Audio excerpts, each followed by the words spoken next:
ఈ simple ingredients తో super tasty egg curry ఎలా చేసుకోవాలో చూసేద్దాం. ఎగ్ కర్రీ లవర్స్ ఇది అస్సలు మిస్ అవ్వద్దు.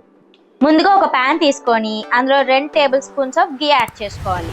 2 స్పూన్ల పసుపు, 1 స్పూన్ కారం, ఇంకా తగినంత ఉప్పు యాడ్ చేసుకోవాలి. ఇందులో మనం ఉడకబెట్టుకున్న బాయిల్డ్ ఎగ్స్ ని వేసేసుకోవాలి. ఇక్కడ మేము 7 బాయిల్ ఎగ్స్ తీసుకున్నాం. మీరు మీకు ఫ్యామిలీ మెంబర్స్ తగ్గట్టు తీసుకోండి.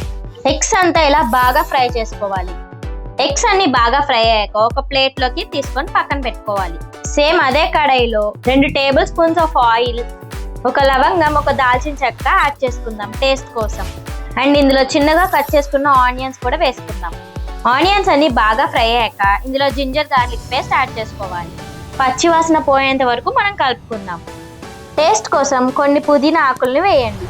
ఇదంతా బాగా మిక్స్ చేసుకున్న తర్వాత మనం చిన్నగా కట్ చేసి పెట్టుకున్న టమాటాస్ కూడా ఇందులో యాడ్ చేసుకుందాం.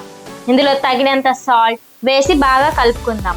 సరిపడినంత కారం, garam masala, coriander powder and కొంచెం చికెన్ మసాలా వేసుకొని బాగా ఫ్రై చేయాలి. ఇదంతా బాగా ఉడకడానికి ఇందులో కొంచెం వాటర్ వేసుకోవాలి.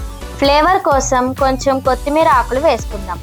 అంతా బాగా ఉడికిన తర్వాత మనం ముందు ఫ్రై చేసుకున్న ఎగ్స్ అన్నిటిని కూడా ఇందులో వేసుకుందాం. ఎగ్స్ వేసుకున్న తర్వాత కొంచెం సేపు ఉడకనివ్వాలి.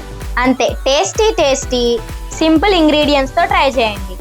మీరు కూడా ట్రై చేసి ఎలా వచ్చిందో కామెంట్ సెక్షన్ లో కామెంట్ చేయండి. Thanks for watching.